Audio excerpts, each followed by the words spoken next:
유대인의 유월절이 가까운지라 예수께서 예루살렘으로 올라가셨더니 성전 안에서 소와 양과 비둘기 파는 사람들과 돈 바꾸는 사람들이 앉아 있는 것을 보시고 노끈으로 채찍을 만드사 양이나 소를 다 성전에서 내쫓으시고 돈 바꾸는 사람들의 돈을 쏟으시며 상을 엎으시고 비둘기 파는 사람들에게 이르시되 이것을 여기서 가져가라. 내 아버지의 집으로 장사하는 집을 만들지 말라 하시니 제자들이 성경 말씀에 주의 전을 사모하는 열심히 나를 삼키리라 한 것을 기억하더라. 이에 유대인들이 대답하여 예수께 말하기를 내가 이런 일을 행하니 무슨 표적을 우리에게 보이겠느냐. 예수께서 대답하여 이르시되 너희가 이 성전을 헐라 내가 사흘 동안에 일으키리라. 유대인들이 이르되 이 성전은 46년 동안에 지었거늘 내가 3일 동안에 일으키겠느냐 하더라. 그러나 예수는 성전된 자기 육체를 가리켜 말씀하신 것이라. 죽은 자 가운데서 살아나신 후에야 제자들이 이 말씀하신 것을 기억하고 성경과 예수께서 하신 말씀을 믿었더라. 유월절에 예수께서 예루살렘에 계시니 많은 사람이 그의 행하시는 표적을 보고 그의 이름을 믿었으나 예수는 그의 몸을 그들에게 의탁하지 아니하셨으니 이는 친히 모든 사람을 아심이요. 함께 읽겠습니다. 또 사람에 대하여 누구의 증언도 받으실 필요가 없었으니 이는 그가 친히 사람의 속에 있는 것을 아셨음이니라. 아멘. 예수님께서 갈릴리 가나에서 표적을 행하시고 그곳에서 오래 계시지 않으셨습니다. 그리고 가버나움으로 내려가 계시다가 예루살렘으로 올라가시는데 그때가 유대인의 가장 큰 절기인 유월절입니다. 유월절은 이스라엘 백성이 애굽에서 구원받은 날을 기념하는 날입니다. 그러므로 이스라엘 백성은 이 유월절에 전국에서만 아니라 다른 나라에 흩어진 이스라엘 백성이라도 다 예루살렘으로 오는 것입니다. 성인 남자들만 오더라도 이들의 수는 굉장히 많았을 것입니다. 예루살렘의 도시가 그렇게 큰 도시가 아니기에 유월절이 되면 사람으로 넘쳐났을 것입니다. 이들이 와서는 모두가 성전에 나아가서 제사를 드리는 것입니다. 흩어진 유대인 남자들이 각국에서 몰려왔으니 어떤 사람은 이 숫자를 200만 명으로도 추정을 할 정도입니다. 제사장들과 서기관들과 성전에 관련된 사람들은 이때 큰 돈을 벌기가 쉬웠을 것입니다. 짐승들의 울음소리가 가득하였을 것입니다. 피비린내 나는 제사를 드리기 위하여 사람들이 각자 길게 줄을 서서 기다렸을 것입니다. 그리고 성전 안에서는 소와 양과 비둘기를 파는 사람들과 돈 바꾸는 사람들이 가득합니다. 소와 양을 사고 돈을 바꾸는 것이 잘못은 아닙니다. 성전세를 내기 위하여 외국에서 온 사람들이 환전하는 것도 잘못은 아닙니다. 신명기 14장 말씀에 보면 하나님의 택하신 곳에 11조를 드리기 위하여 가야 하는데 길이 너무 멀면 돈으로 바꾸어 가서 그곳에서 양이나 소를 사서 제물로 드릴 수 있다고 말씀하십니다. 그런데 예수님께서 이 성전에서 일어난 일을 보시고 왜 분노하고 계실까요? 예수님의 분노가 성전 안에서 장사하였다는 그 장소성만 고발하는 것은 아닙니다. 성전 그 자체의 기능을 오해하는 모든 자들을 고발하고 있는 것이지요. 주님의 분노가 얼마나 크신지 노끈으로 채찍을 만들어서 양이나 소를 성전에서 쫓아내시고 비둘기 파는 사람에게 그것을 들고 나가라 하시며 돈 바꾸는 사람들의 돈을 쏟으시고 상을 둘러 엎으시는 것입니다. 여러분, 예수님의 이러한 이미지가 상상이 되십니까? 그저 죄인을 용서하시고 사랑하시는 마음씨 좋은 예수님으로 생각하셨다면 이러한 예수님의 모습은 이해가 잘 안 될 수도 있을 것입니다. 이러한 모습을 마태복음 21장 12절부터 13절에는 이렇게 말씀하십니다. 예수께서 성전에 들어가사 성전 안에서 매매하는 모든 사람들을 내쫓으시고 돈 바꾸는 사람들의 상과 비둘기 파는 사람들의 의자를 둘러엎으시고 그들에게 이르시되 기록된 바 내 집은 기도하는 집이라 일컬음을 받으리라 하였거늘 너희는 강도의 소굴을 만드는도다 하시니라. 아멘. 그러므로 오늘 성전을 헐라 하시는 주님의 말씀에서 왜 성전을 헐어버려야 하는지를 말씀을 통하여 확인하고자 합니다. 첫째로 하나님의 집은 기도하는 집이라고 말씀하셨습니다. 만민이 기도하는 집이라고 하셨습니다. 그러므로 구약에서 성전이 있을 때는 성전에 직접적으로 나오지는 못하여도 성전을 향하여 기도하는 것입니다. 그 이유는 성전에 하나님의 이름을 두시겠다고 하신 약속이 있기 때문이죠. 그러므로 어떠한 범죄를 하여도 전쟁에서 포로로 잡혀갔을지라도 성전을 향하여 기도하면 하나님께서 들으시고 긍휼히 여겨달라고 하는 말씀이 열왕기상 8장에 있는 것입니다. 그러면 왜 성전을 향하여 기도하면 들어주시는 것입니까? 그 성전에 어린 양의 희생이 있기 때문입니다. 그 희생을 근거로 사하여 주시는 것이지요. 이런 의미에서 성전은 기도하는 집인데 지금 이스라엘 백성들은 성전에서의 잘못된 미신으로 제사를 드리고 있습니다. 이러한 강도의 소굴로 만든다는 말씀이 이미 구약에서 말씀하고 계십니다. 예레미야 7장 말씀을 보면 지금 예레미야 선지자가 활동하는 시기는 요시야 왕의 종교개혁으로 우상을 철폐하고 성전을 수리하다가 율법책을 발견하여 하나님께 제대로 질서를 따라 예배하는 때이죠. 그러다가 요시야 왕이 무기또 전투에서 사망하게 됩니다. 왕이 죽자 백성들은 기다렸다는 듯이 겉모습만 가득한 예배를 드리게 됩니다. 하나님은 이들의 이중적인 모습으로 제사 지내는 것을 싫어하십니다. 그러니 사람들이 성전으로 몰려오는 그들을 가로막아 서서 예레미야가 하는 말이 예레미야 7장 4절 너희는 이것이 여호와의 성전이라 여호와의 성전이라 여호와의 성전이라 하는 거짓말을 믿지 말라라고 말하고 있는 것입니다.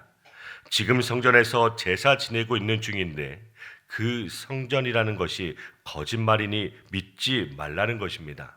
왜 그렇습니까? 우리 예레미야 7장 8절부터 10절 말씀을 제가 읽겠습니다. 보라 너희가 무익한 거짓말을 의존하는도다. 너희가 도둑질하며 살인하며 간음하며 거짓 맹세하며 바알에게 분향하며 너희가 알지 못하는 다른 신들을 따르면서 내 이름으로 일컬음을 받는 이 집에 들어와서 내 앞에 서서 말하기를 우리가 구원을 얻었나이다 하느냐. 이는 이 모든 가증한 일을 행하려 함이로다. 아멘.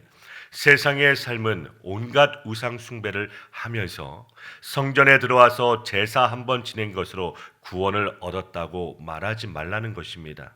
그런 것은 너희의 범죄를 또 행하고자 하는 눈가림의 장사다라는 것이죠.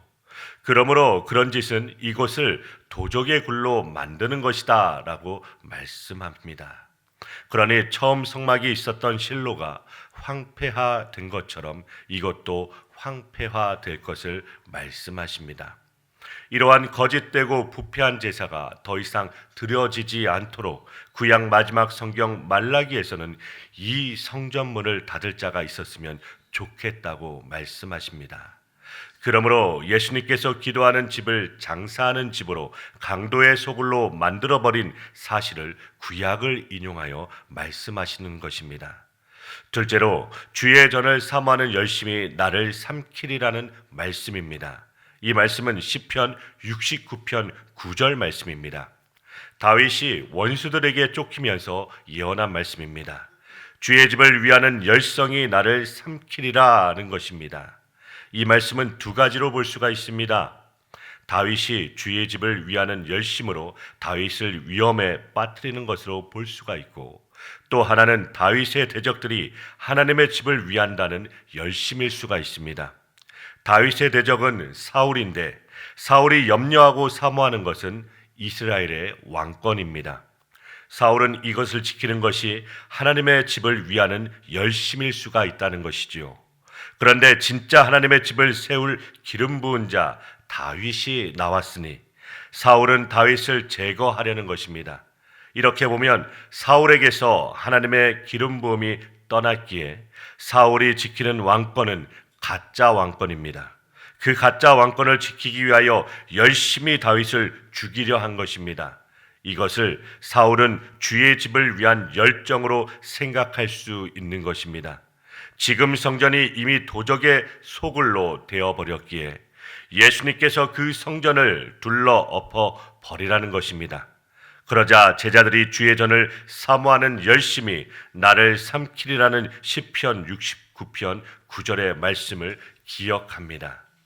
저러다가 예수님께서 오래 못 가실 텐데 하는 염려가 되는 것입니다. 그때 유대인들이 예수님께 무슨 권위로 이렇게 하는 거냐고 묻게 됩니다. 그리고 어떤 표적을 보이겠느냐고도 묻습니다. 예수님의 대답은 이 성전을 헐라 내가 3일 만에 일으키리라. 이것이 성전을 향한 예수님의 열심입니다. 그런데 이 말씀을 유대인들이 기억했다가 나중에 예수님을 사형에 처하는 죄목으로 말하게 됩니다. 성전을 헐라는 말이 사형에 해당될 만큼 중대한 범죄입니다. 도적의 굴을 지키기 위하여 가짜 성전을 지키려 하는 열심이 참된 성전을 부수어 버리는 것입니다. 그러므로 이 성전을 헐라 내가 3일 만에 일으키라는 말씀을 알아듣는 자가 아무도 없었습니다. 제사장들과 서기관과 바리새인들은 이 말을 가지고 예수님을 죽이려고 음모하였습니다. 제자들도 이 말씀을 알아듣지 못하였습니다. 그런데 언제 알아듣게 됩니까? 예수님의 십자가의 죽으심과 3일 만의 부활을 통하여 이 말씀을 알아듣고 깨닫게 되는 것입니다. 오늘날 우리가 하나님의 성전임을 말씀을 통하여 알고 있습니다. 성령이 임한 자가 그리스도의 몸이요 하나님의 성전이 되는 것입니다. 오늘 말씀의 유대인들은 성전의 본래 기능과 어린 양의 희생의 공로로 주님께 죄사함을 받고 살아간다는 제사의 뜻을 잊어버리고 자신들만을 위한 헛된 성전을 짓고 살아갔던 것입니다. 사랑하는 성도 여러분, 오늘 말씀을 통하여 오늘 하루를 살아갈 때 눈에 보이는 건물의 성전이 아니라 부활의 주님을 모신 우리 자신이 곧 거룩한 성전임을 잊지 않길 간절히 기도드립니다. 우리의 말과 행동이 주님의 이름을 높이게 하시고 세상의 비방 속에서도 주의 집을 위하는 열성을 품고 승리하는 하루가 되시길 주님의 이름으로 축원드립니다.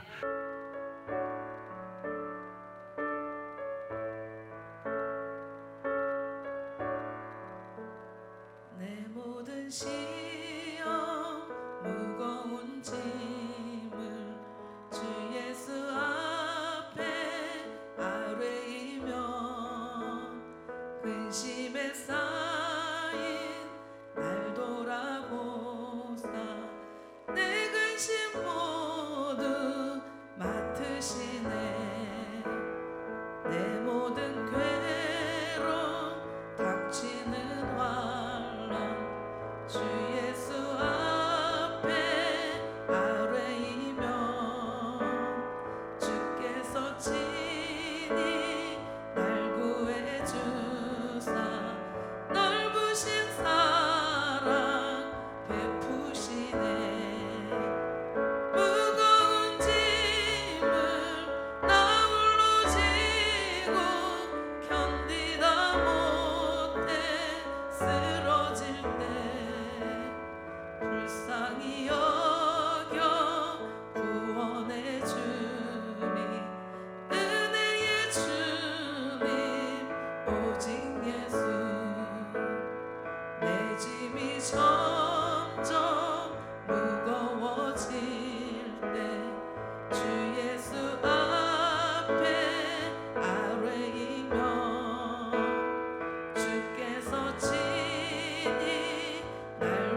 주